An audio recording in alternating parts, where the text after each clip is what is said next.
I'm using 15 peg sides and 6 peg ends. So that means 15 plus 15 is 30, and 6 plus 6 is 12. I have 42 total pegs to work with. And we'll be knitting a flat panel with this as the first peg and this as the last peg. If it will help you, hang some sort of a yarn marker on the last peg or even the pin, but something to remind you to turn around. And now we'll cast on. And the last peg I cast on will be the one that has my marker on it. We're going to use the double E-wrap cast on, beginning with a loop knotted on the first peg, 1 E, 2 E's, lift the bottom E over the top E. I have that one a little bit tight, sorry about that. Let's do the next stitch.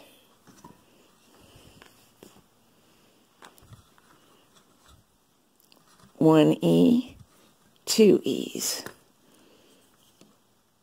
bottom loop over top loop, all the way around, casting on like this, ending with the one over here that is marked. And then we will turn and begin knitting the other way to actually knit our blanket. I'll see you when I get to my red marker. Alright, cast on complete. Now, every row for the next 16 is going to be just like this one. Begin with a purl, and then knit, purl, around. I actually began with a slip stitch, if you noticed, meaning that I neither knitted nor purled that first stitch, I just bypassed it, which is called slipping.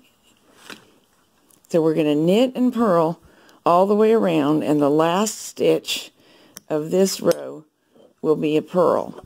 And the first stitch of the next row will also be a purl, after slipping the very first peg, of course.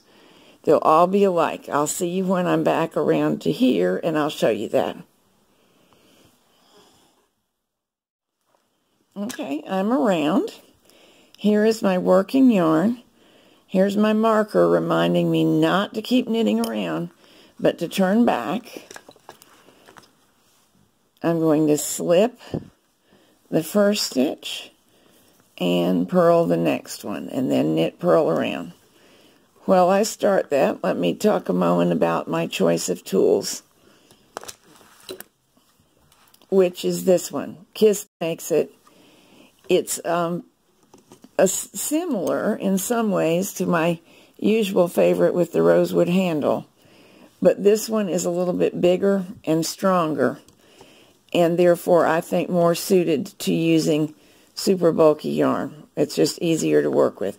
There is a hook for purling that you can alternate with the regular loom hook if you want to. When purling super bulky yarn, I find it pretty easy to just purl the old-fashioned way. So I haven't decided how much I'll use the purling tool attachment on this. However, it's an option, whichever works better for you. The knit and purl tool that some of us really enjoy, there is a fairly bulky version of that available too that you could try. Because I'm working behind the camera, I'm probably going to stick with this one throughout, because I can't see what I'm doing very well sometimes, and I can feel it so well with this. Now, the effect of what I'm doing, because we have an even number of stitches, and yet we have begun each row with a slip stitch, basically rendering it an uneven number after that, an odd number, means that we will alternate knits and purls not only around the work, across the row, but up the columns of stitches. And when you alternate both ways, you get seed stitch, which is a nice textured bumpy stitch, bumpy in a good way, that makes fabric that does not roll at all. So that's what we're after. I'm knitting along. You can see my fabric has started to develop nicely. There's my last stitch that I knitted. It's time to knit back going that direction. So it's time to slip, purl, knit, purl, and so on around. I would like to point something out to you. The Dragon Loom, of course, handles very thick yarns, and as such, they are much stronger than thin yarns. You could pull tight enough to make unpleasantly tight fabric that would be hard on your hands, hard on the loom, and in general, I don't recommend it. This kind of loom is not meant for you to strain against it. I don't think any of them are. It's meant to space the wraps. So just wrap and knit. Only in this case I'm purling, but you know what I mean. Don't pull very hard like this. Tug, tug. I think you'll be sorry. It's not an improved fabric. It's not good for the loom. It's very tiring for your hands. Why put yourself through it when it does a really good job just gently wrapped? If you need to change the gauge, I would not suggest doing it by changing your wrap tension. Find a tension that works, normally produces a good stitch and stays on the loom nicely, and then adjust with washers to tighten up the gauge. If you find these stitches too loose, remove a washer or two until you like the fabric you're getting. You really don't have to pull super tight to keep the loops on the pegs and keep them knitting over.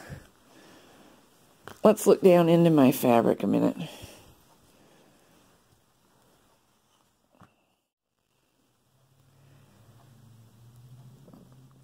There's a closer look at the fabric that's developing. I think I'm going to like that.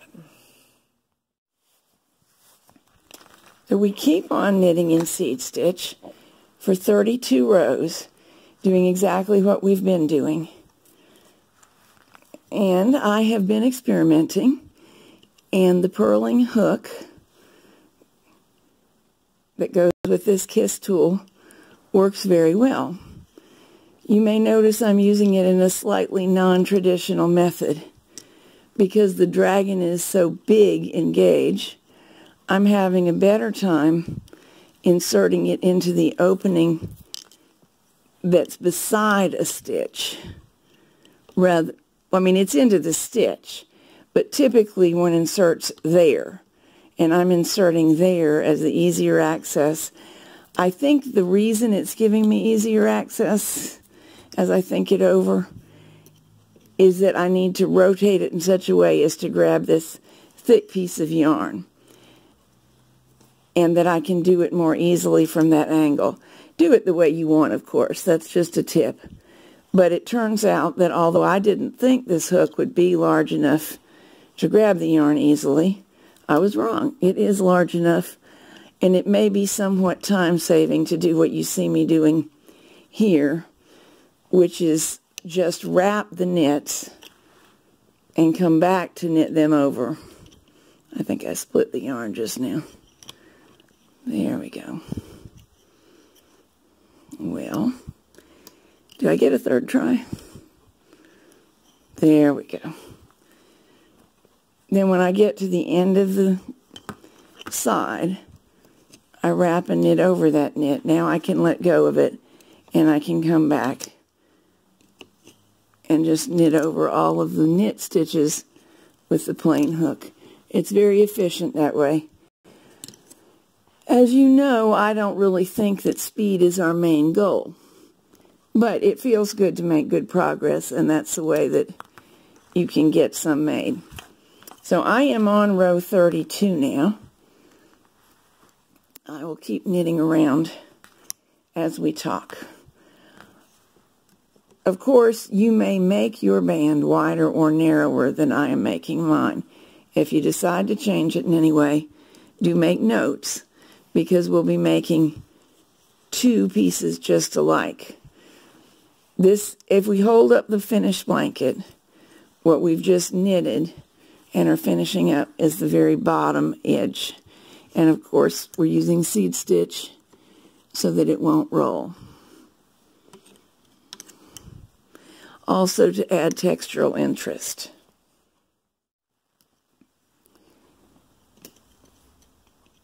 As I mentioned, we will be knitting two pieces of blanket just alike and joining them together eventually. There will be one slight difference between the two, which I'll describe as I keep working around here on my last row. They will be cast on, one from the right and one from the left.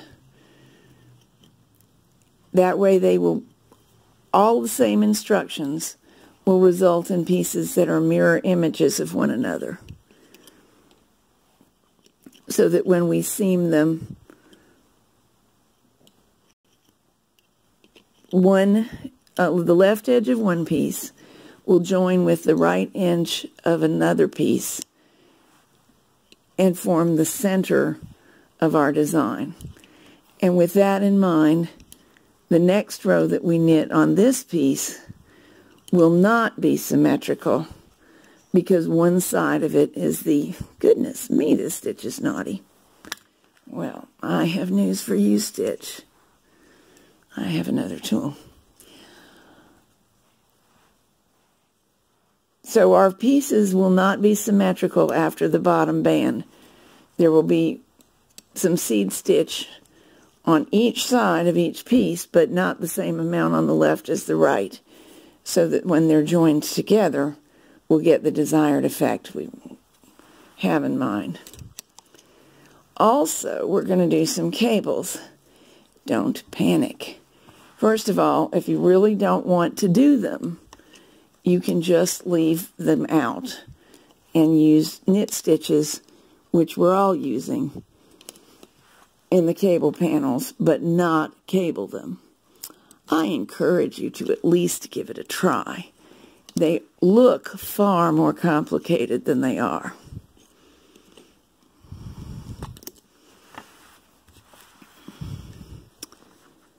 Let's see, ready for a knit stitch. And I'm sure you have noticed by now that in seed stitch, if you lose track, you have not lost everything. I can clearly see I knitted that last row, so I should purl it this row.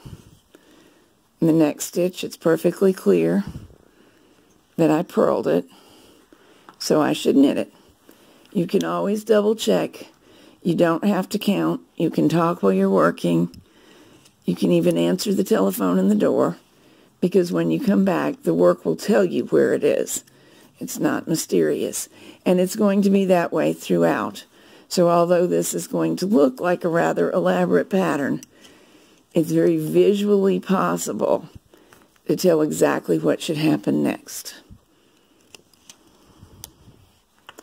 And we're ready for what should happen next.